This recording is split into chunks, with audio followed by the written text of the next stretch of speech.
Brothers and sisters of Africa, before we dive into today's story, please take a second to like this video so that YouTube recommends it to more people. Your support helps us keep Africa's voice strong, independent, and free from external influence.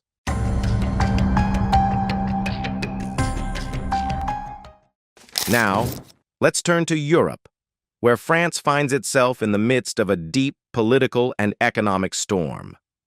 The man at the center of this new chapter is Roland Lescure, President Emmanuel Macron's trusted ally, who has just been appointed as France's new Minister of Economy and Finance.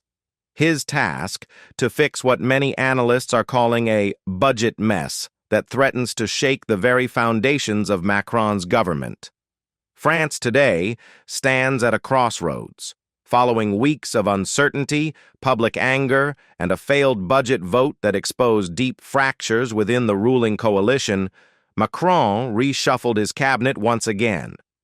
In this reshuffle, Roland Lescure's appointment represents both continuity and desperation, a move designed to stabilize the markets, reassure investors, and restore credibility after months of fiscal chaos. But behind this official narrative lies a deeper reality. France is battling rising debt, slowing growth, and a crisis of public trust. Roland Lescure, a former investment executive and longtime Macron supporter, is known for his calm demeanor and technocratic precision. He previously served as Minister for Industry and Energy, where he played a key role in managing France's transition toward cleaner energy while defending its industrial base. Now, as finance minister, he inherits a national budget weighed down by record borrowing and the political fallout of austerity measures. His immediate challenge is to steer the 2026 budget through a divided parliament, a task that could determine the survival of Macron's entire government. Lescure replaces Bruno Le Maire, who moves to the Ministry of Defense after nearly 8 years at the financial helm. Le Maire's tenure, once praised for its discipline, ended amid fierce criticism that his austerity-driven policies had deepened inequality and weakened social protections. His shift to defense signals Macron's desire to strengthen France's military leadership within Europe, while giving Lescure the freedom to refocus economic policy toward growth and social stability. Yet the mission is daunting. France's deficit has ballooned to over 5.3% of GDP, far exceeding EU limits, and public debt is approaching 115% of output. The roots of this fiscal crisis lie in years of heavy public spending, from pandemic-era stimulus packages to energy subsidies and military support for Ukraine. Combined with rising interest rates and sluggish growth, these policies have pushed France's finances to the brink. The European Commission has already warned Paris that it could face sanctions if it fails to present a credible plan to bring its deficit back under control. Within France, opposition parties are seizing on the issue, accusing Macron's government of mismanagement and arrogance. As Lescure took office at the Bercy Ministry, the iconic glass building on the banks of the Seine, he struck a tone of realism mixed with resolve. "Our responsibility is immense," he said during the handover ceremony. "We must restore confidence, balance our accounts, and invest in the future. France's prosperity depends on our collective discipline and creativity." His words were greeted with polite applause, but behind closed doors, officials acknowledged that the path ahead will be treacherous. Negotiating spending cuts while avoiding public backlash has defeated many French governments before him. The appointment comes amid broader turmoil within Macron's administration. The recent dismissal of Prime Minister Elisabeth Borne and the rise of Sébastien Lecornu as her replacement have exposed deep divisions within the ruling coalition. The president's Renaissance Party no longer holds a majority in the National Assembly, forcing the government to rely on fragile alliances and presidential decrees to pass laws.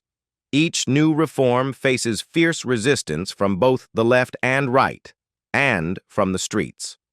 Unions, students, and civil society groups are mobilizing once again, warning that further austerity could provoke another wave of protests similar to the Yellow Vest movement that rocked France in 2018. France's financial crisis is not merely a matter of numbers. It's a question of identity and trust.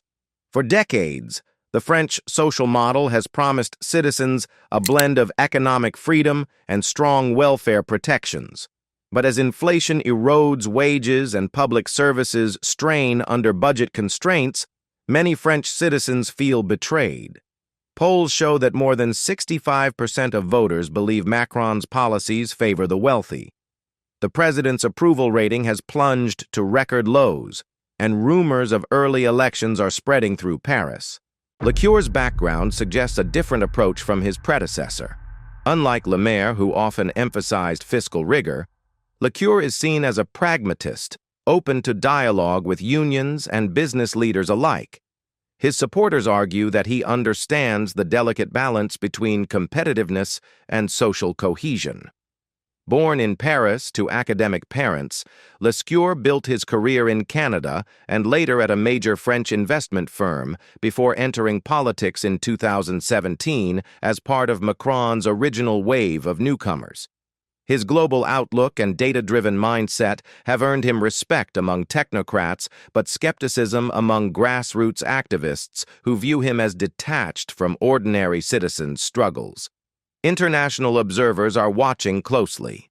France's fiscal credibility has implications far beyond its borders.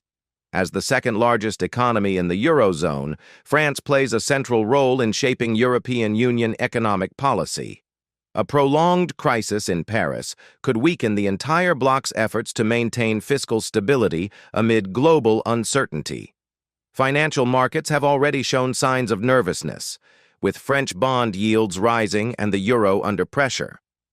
The International Monetary Fund recently urged France to implement structural reforms, including pension and labor adjustments, to restore long-term sustainability. Domestically, the stakes are equally high. France's credit rating was recently downgraded by a major agency, citing weak fiscal discipline and political fragmentation. The downgrade adds to borrowing costs, further straining public finances. In response, Lescure is expected to introduce a mix of spending restraint and targeted investment. He has hinted at plans to streamline government bureaucracy, boost green industries, and modernize tax collection. However, his opponents accuse him of repackaging old promises in new words. Public reaction to Lescure's appointment has been divided. The business community has welcomed his experience and calm leadership style, hoping for a more predictable policy environment. Labor unions, on the other hand, have voiced skepticism. "We don't need another banker to tell us to tighten our belts," said Philippe Martinez, a leading union figure. "What France needs is justice, not just balance sheets." Such criticism reflects a broader fatigue with technocratic governance and a yearning for leadership that connects with the everyday realities of ordinary people. The first major test for Lescure will come with the presentation of the 2026 budget to the National Assembly. Opposition lawmakers have already warned that they will reject any plan that includes deep cuts to social programs or local government funding. A no-confidence vote looms as a real possibility if the government fails to rally enough support. Meanwhile, Macron's own inner circle is reportedly split between those advocating for strict fiscal consolidation and others urging stimulus to revive growth. This internal tension could paralyze decision-making just when decisive action is most needed. For President Macron, the stakes could not be higher. His political legacy, once built on promises of modernization and reform, now hangs on the ability of his team to stabilize the economy. The French leader's vision of a stronger Europe depends on France maintaining credibility at home. A prolonged fiscal crisis would not only weaken his influence within the EU, but also embolden populist movements that seek to dismantle his centrist project. In this sense, Roland Lescure's role extends far beyond the finance ministry. He is now the guardian of Macron's political survival. From a pan-African perspective, France's economic turmoil is also revealing. For decades, French leaders have lectured developing nations on fiscal prudence and governance. Today, Paris finds itself struggling with the very same issues it once criticized abroad: debt, inequality, and political polarization. This irony is not lost on many observers across Africa, who see it as a reminder that economic challenges respect no borders and that every nation must confront the limits of its own system. Moreover, the crisis in France could indirectly impact Africa. As financial pressures mount, Paris may scale back certain overseas commitments, including development aid and security cooperation. French companies could also reduce investments in African markets as they focus on domestic recovery. However, this shift may create new opportunities for African nations to diversify partnerships and assert greater economic independence. For Roland Lescure, the coming months will define his legacy. Success would mean restoring stability and demonstrating that France can reform without sacrificing its social fabric. Failure could trigger a chain reaction, from a government collapse to early elections that might bring the far-right national rally closer to power. Between these two outcomes lies a narrow path of compromise, communication, and courage.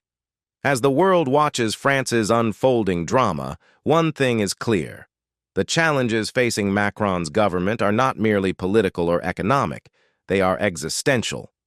They speak to a broader crisis of confidence in Western governance, where citizens demand fairness, transparency, and inclusion in decision-making.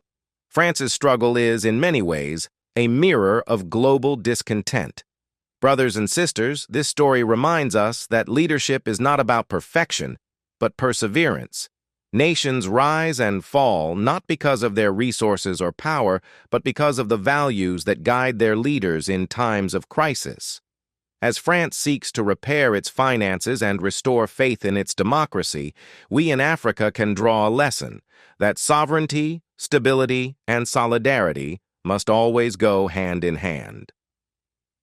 If you found this report informative, please like, share, and subscribe to Voice of Africa. Together, let's keep building a platform that amplifies Africa's perspective on the world's most important stories. Stay tuned, because France's economic storm is only beginning, and the outcome could reshape not just Europe, but the global balance of power itself.